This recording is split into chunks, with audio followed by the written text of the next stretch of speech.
If there was a glimmer of doubt, a shred of trepidation, the moment I rose up in front of 70-something thousand fans, the moment I made the walk at a WrestleMania and defeated one of the best superstar wrestlers in any era, that being Seth Rollins, that doubt was eradicated.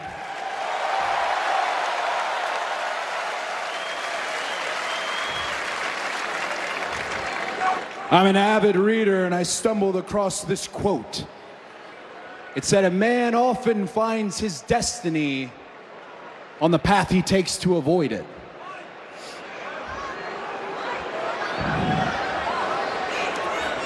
So if you'll humor me, let's all take a look at the Tron, if you will.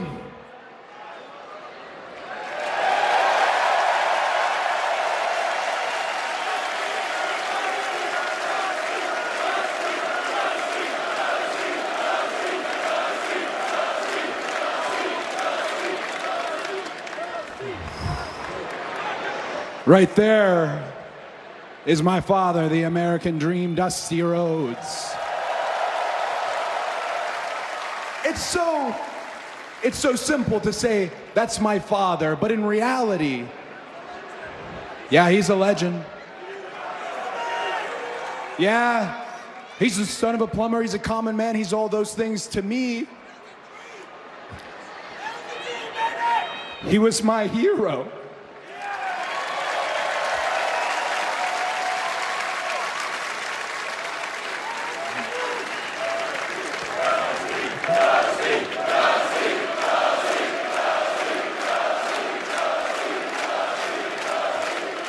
This photo, it was taken in 1977, Madison Square Garden.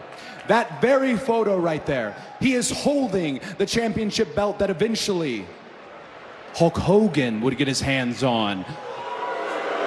The Undertaker would get his hands on. The Heartbreak Kid, Shawn Michaels. Oh, and Triple H, too. And many other greats. I'm going to tell you a quick story which made this all very simple to me. This photo, this very photo, was on the mantle in my parents' bedroom until my dad's last day. And as I got hip to the industry, I worked up a little courage, and I remember I asked him, and I worded it very poorly. I said, "I didn't know that you were champion like Hulk Hogan."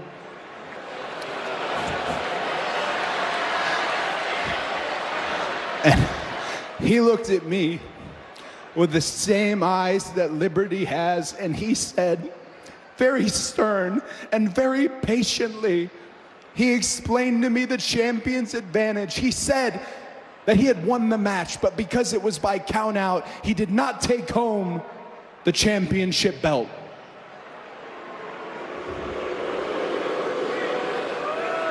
So I'm 8 years old. What's a boy to do? Right then and there, at 8 years old, I knew not what I wanted to do, what I needed to do. I was going to win this championship belt right here. I was going to place it. I was going to bestow it into the hands of the American Dream, Dusty Rhodes, and I would tell him, nobody can take it away from you now. And there are many here tonight who have followed my journey, but for those who are new to it, unfortunately, that dream died. It died right in front of me.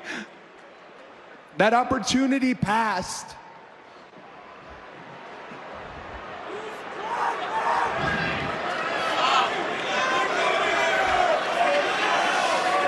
That opportunity passed, or did it?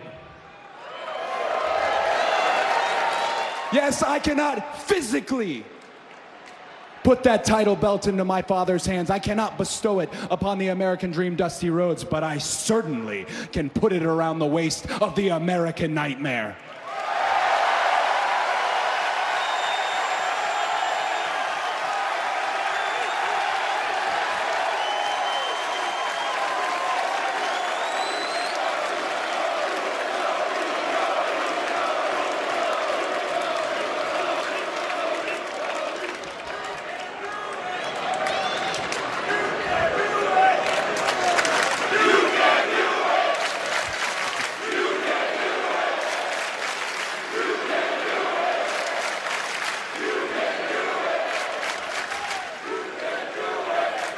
With that in mind, the silence is broken. My intentions are clear. I've made them clear to all of you here. I stand before you ready, finally ready.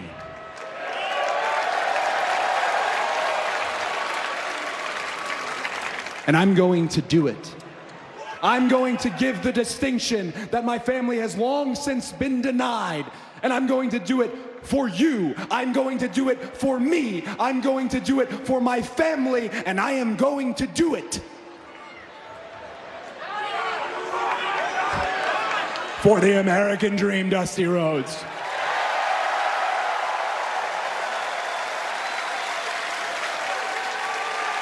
Cody, this Saturday at Full Gear, you and Chris Jericho for the AEW World title.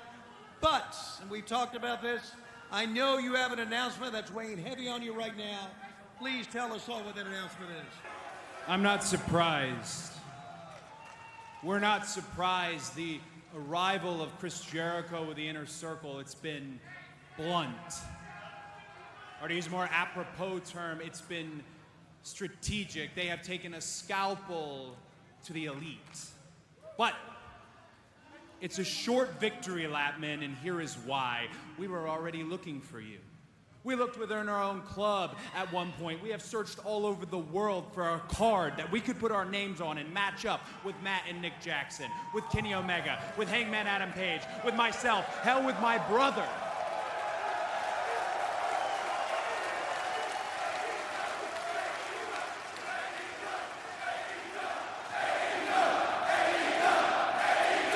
So, we were looking and you found us. And November 9th, this Saturday, I find myself on the marquee with our AEW World Champion, Chris Jericho.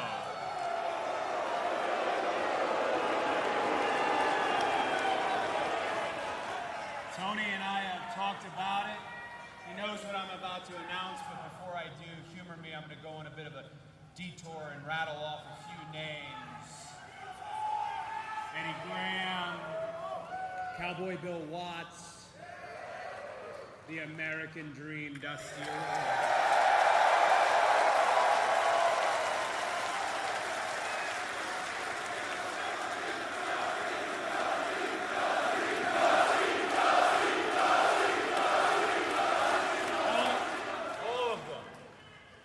Titans in our business. They were the best bell to bell, and they were the best at the box office. And for those who saw them with their own eyes, those memories reverberate in their heart. It is a good feeling. It is positive. But for the cold and sterile historians of our business, there's an air of controversy that surrounds it. It's from the simple fact that those men were also, in addition to being competitors, they were management. Not unlike myself. And for the last year, I've told everybody, every podcast, every radio, every correspondent, I've shouted it off the rooftops how proud I am of AEW, how proud I am of the all-inclusive nature, of the schedule, of the pay, of the fact that we will listen. This is Ellis Island for a professional wrestler. This is freedom.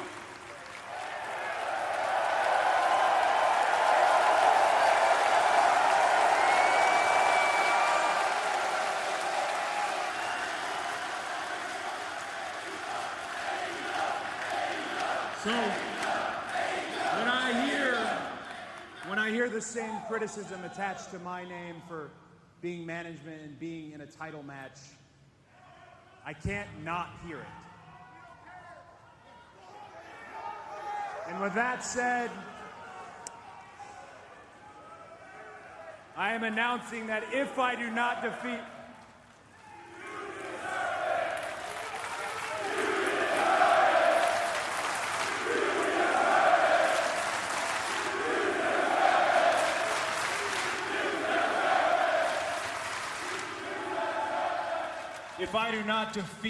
Chris Jericho at Full Gear, I will never challenge for the AEW World Championship again.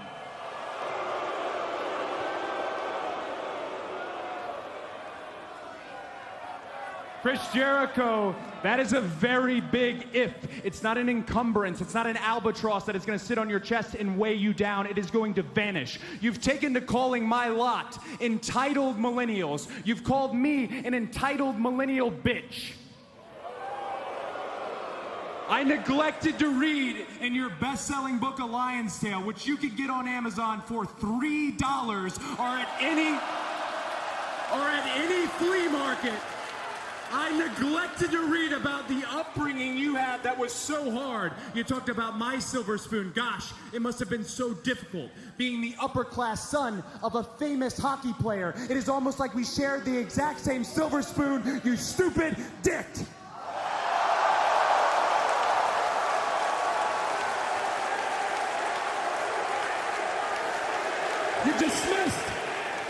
You dismissed every accomplishment I've made.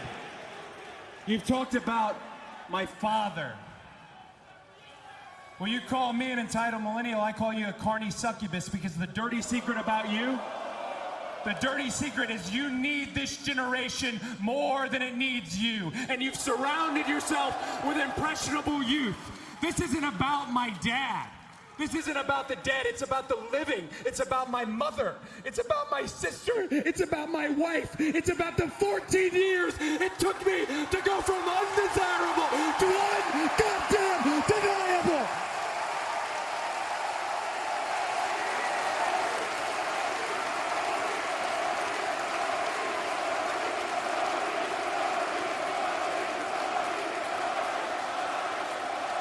At Full Gear.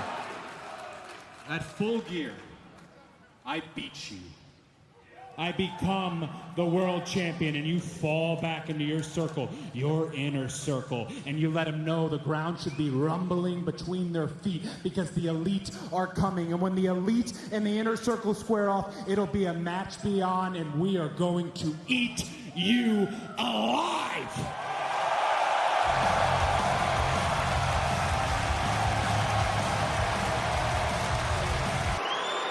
So, Tampa Bay. What do you want to talk about? My friends at home, forgive me for the briefest moment. I'm going to turn my back on you because I want to see everybody here tonight.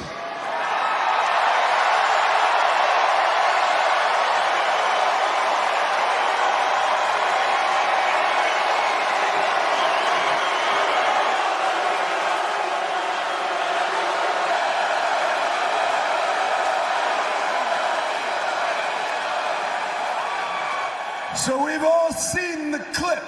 Brock Lesnar beating me up. Brock Lesnar beating me up with a chair. Brock Lesnar beating me up with a chair in front of my mother.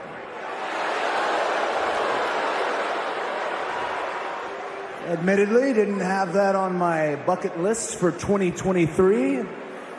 But am I surprised? No. Color me impressed. I stand impressed. Remember, we're talking about Brock Lesnar. Brock Lesnar, who hadn't even had 5 professional fights and won the UFC Heavyweight Championship. Brock Lesnar, who had never played football before and somehow made it onto an NFL team. Brock Lesnar, who, if you look at the list, is synonymous with and might as well be called Mr. SummerSlam. So surprised? No. Impressed? Yes. You want to know who wasn't impressed?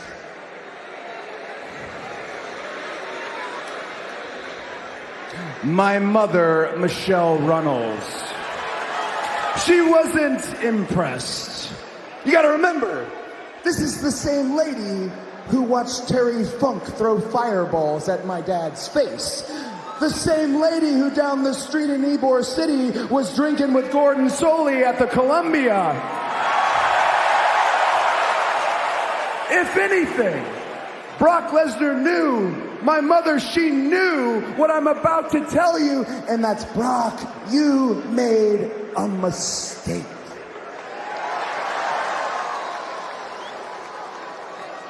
And the mistake wasn't beating me up in front of my loved ones, taunting me in front of my family. The mistake was you left me breathing.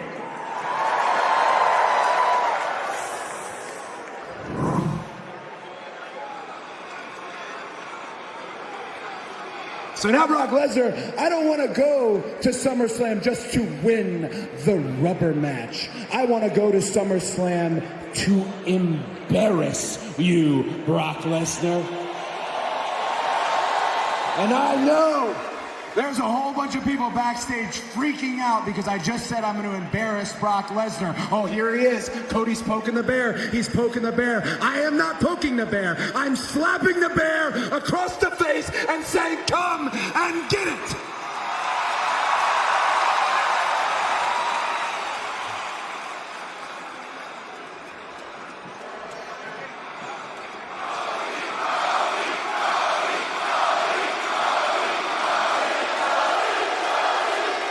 Brock Lesnar, I don't want to just beat you at SummerSlam because of the positive ramifications it would have on my career and my livelihood. I don't want to just beat you at SummerSlam because you made it personal when you broke my arm.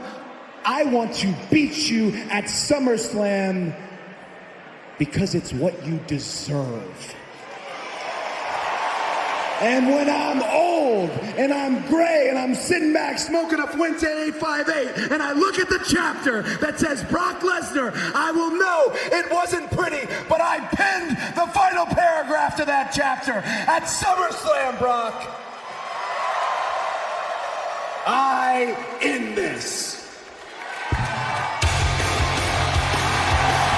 I'm reminded from that last match about a man who once sat on a stage just like that, looked in a ring just like this, and he gave one of the most important addresses in the history of our sport. It inspired thousands of would-be wrestlers. It mobilized literally millions of fans. It was the first hint of a revolution. I am talking about CM Punk and the pipe bomb. Someone told me to save this promo, but I honestly don't know if I'm gonna get the chance, so I'm gonna do it now. In that interview, that was the first whiff of a revolution. He laid out a roadmap. He listed things that for him, for somebody like me, were taboo at the time. Things like going to New Japan Pro Wrestling, working with Ring of Honor. And ultimately, he would talk about teaming with the Young Bucks. As destiny would have it, as fate would have it, he was unable to do those things, but he would join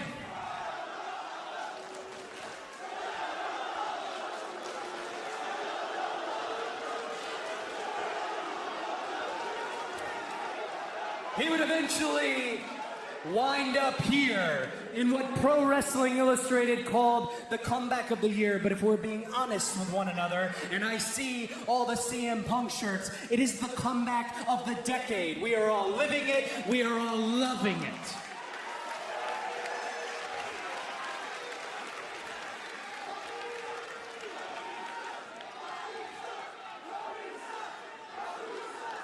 But in his absence, in the void that CM Punk left behind, somebody did do each and every one of those things. I did them. I carried every ounce of anti-monopoly sentiment on my shoulders. I held every grain of the revolution in my hand, and each and every one of you cheered.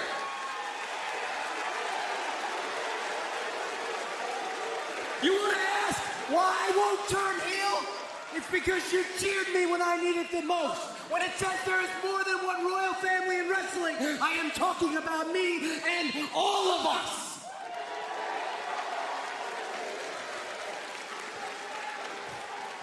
People talk about the forbidden door.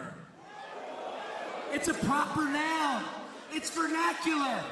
But if you are an industry journalist who covers what we do and you disagree with anything that I say here tonight, you're not a journalist. As this generation likes to say, check the receipts, check the dates. Before there was a forbidden door, I was the one who built it.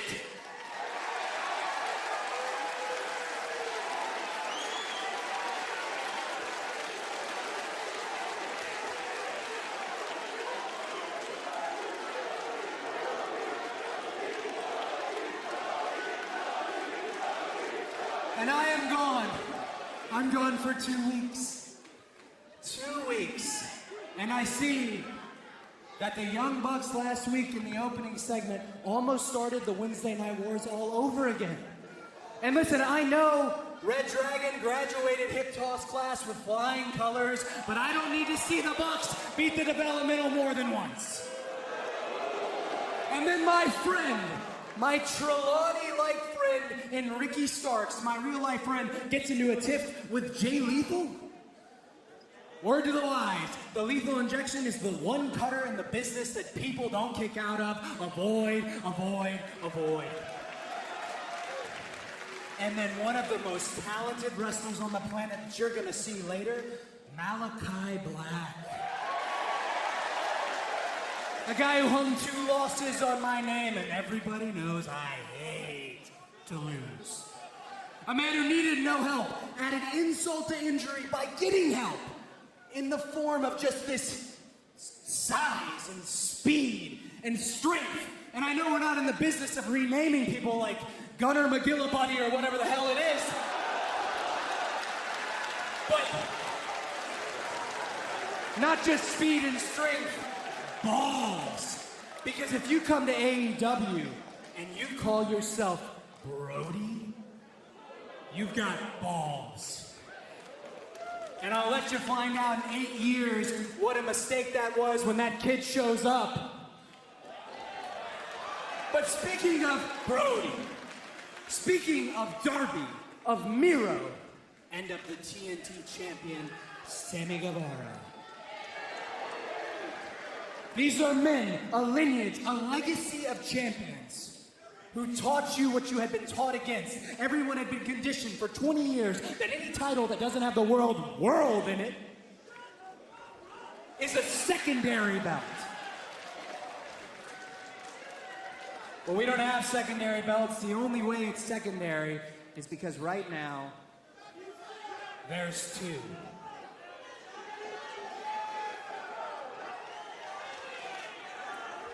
I think it's pretty clear what we do.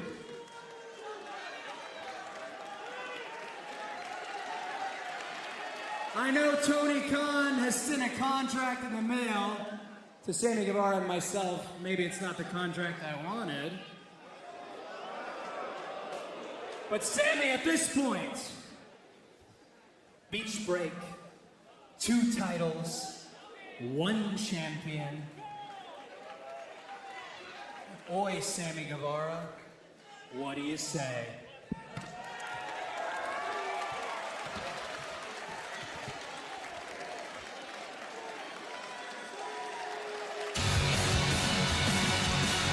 On our ladder match, JR, as we were saying, there can be only one TNT champion, but will it be the American Nightmare, Cody Rhodes, Sammy Guevara.